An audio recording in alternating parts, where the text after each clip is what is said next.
This video is brought to you by Raid Shadow Legends. Can you believe it's been over 5 years since Tim Cook took the stage and for the first time said, "We have one more thing," and finally unveiled the Apple Watch to the world? I mean, I vividly remember as a college freshman unboxing the very first Apple Watch when it first debuted, and unfortunately there's also video evidence of this with my weirdly trimmed beard and horribly white balanced multi-camera setup and all. It was all there to capture the very first Apple Watch unboxing, and I vividly remember that I had no idea what this product really was, and I don't think I was alone. I don't think anyone knew, including Apple, exactly what the Apple Watch was and who it was for.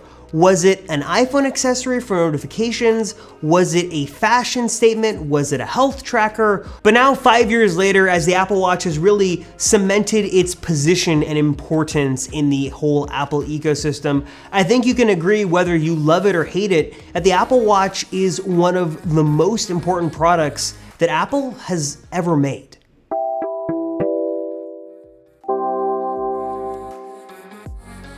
So to kind of refresh your memory, the first Apple Watch debuted in the spring of 2015, a few months after Apple initially released that unveil video, and it came in a couple of different sizes and different options. So there was the Apple Watch Sport, the Apple Watch, and then the Apple Watch Edition, all coming in at either 38 or 42 millimeter screen sizes and varying different finishes, from aluminum to stainless steel to the infamous gold option that ranged from $10,000 to $17,000. And by all accounts, the Apple Watch was a relatively well-reviewed device. Yeah, there were some caveats. The apps were incredibly slow to load, and the battery life wasn't all that good. It was a solid day, but certainly nothing more. The display looked really good. To have an extension of your phone on your wrist to make calls, to answer texts, to see notifications as they came in, it was a really cool thing for its time. Before we continue on with our little history lesson of the Apple Watch, I want to give a quick thank you to this video's sponsor, Raid Shadow Legends.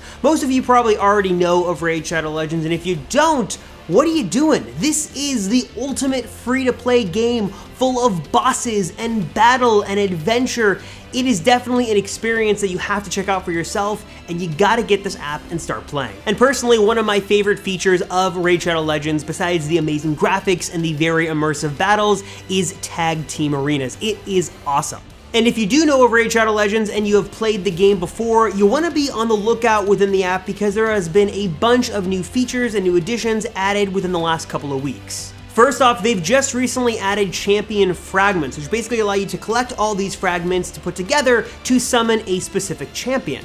There is also a new Bazaar where you can load up on high-value items with the gold bars you win in Tag Arena, and they just extended the daily login rewards up to 270 days with free champions available just for logging in. So now is the time to jump into Raid Shadow Legends, and if you're a new player, I've got something special for you. Click that special link down below to download the app, and when you sign up, you're gonna get a little special bonus, 100,000 silver, plus one free champion, a great one too, Acolyte. So fast forward to the Series 2. The Apple Watch gets a much faster processor that makes it way snappier to navigate around the interface and to launch third-party apps.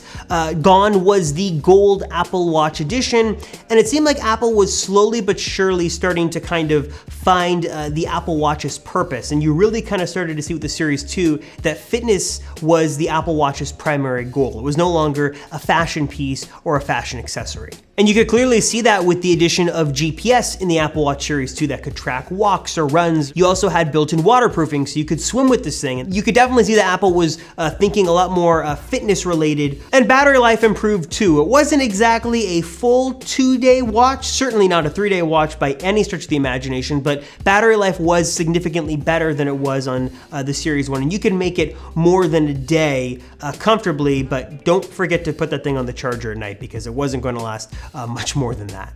And then came the Series 3. It wasn't the big design overhaul that many people were expecting or hoping for, but you did get an LTE model for the first time on the Apple Watch, and a new processor that gave you better battery life, better performance. The Apple Watch just continued to slowly but surely get better and better, and much more usable, and much more appealing to everyone, not just those that were really geeky and techy and wanted to have their notifications on their wrist at all times. And then of course the Series 4, which has brought the biggest design change we've seen to the Apple Watch since the original Apple Watch. You got a much larger, much more usable display. You could talk to Siri and have a conversation without it taking, 30 million years. You had a much better ease of use with third-party apps. You could actually load them on there and they would work. The Apple Watch, on its own was just much more usable. And this is where the Apple Watch really started to hit its stride. And then of course the Series 5, again, kind of following in the Series 4's footsteps. Not a whole lot of changes here. You got an always on display, which is nice, a compass, and that's about it. And this is kind of where I want to digress away from the Apple Watch's history and talk a little bit about my experiences. As someone who has worn an Apple Watch on their wrist since day one, 99% of the days over the last 5 years, I have some thoughts after using this every single day. The successes of the Apple Watch, the failures of the Apple Watch, and what I really think Apple needs to work on with the Apple Watch moving forward to make it a much more successful and much more accessible device. So like it or not, my life has been changed by the Apple Watch over the last 5 years in a lot of ways, for the good and for the bad, which I'll get into. But as far as the good goes, there's a lot of benefits the Apple Watch has given me. It's made me a lot more health conscious. I'm not obsessed with closing my rings, but I definitely keep an eye on them throughout the day. I love to see kind of my progress reports throughout the week, see how many calories I'm burning. I love those little summaries. I love to keep track of that. And then there's all the safety features that Apple has really made a real hallmark of the Apple Watch series over the last couple of years. And there's a huge subset of people that could really benefit from exactly the type of things this Apple Watch can do on your wrist.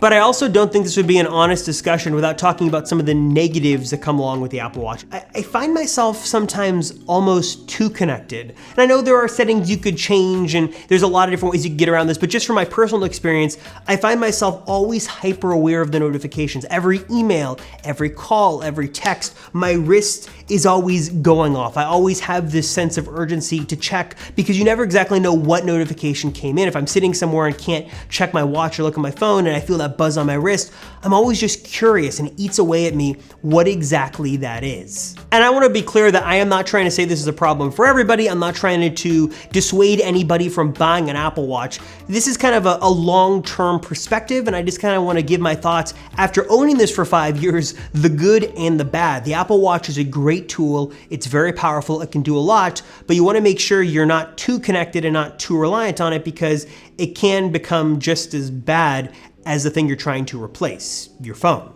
But I do want to also touch on things that the Apple Watch has gotten wrong from the beginning and continues to get wrong that desperately need fixing.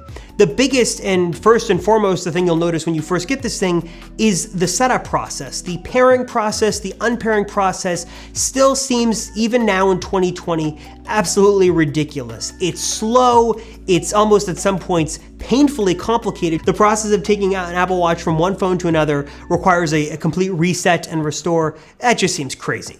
I've also attempted to avoid the Apple Watch app on the iPhone at all costs. I mean, it is very helpful and you can definitely get in there and dig into settings and customize things, but there's so many menus, there's so many options, it just seems like kind of a mess. Also, I love the ability to customize watch faces. I love that Apple continues to add more watch faces, but I will say that in 2020, 5 years after this thing launched, the fact that there is still no support for third-party developers to create and sell third-party watch faces seems like a total missed opportunity, and again, kind of unacceptable in 2020. I would love to be able to have a much wider variety of watch faces to choose from and customize than just what Apple has created for me and allows me to customize. All right, ran over. I'm going to turn the discussion over to you guys about the Apple Watch. Obviously, my stance is I love the Apple Watch. It has certainly been a big deal for Apple. It's been a big deal for the Apple ecosystem, and it continues to provide value to millions of people around the world, and I think it's great. But what do you guys think? Are you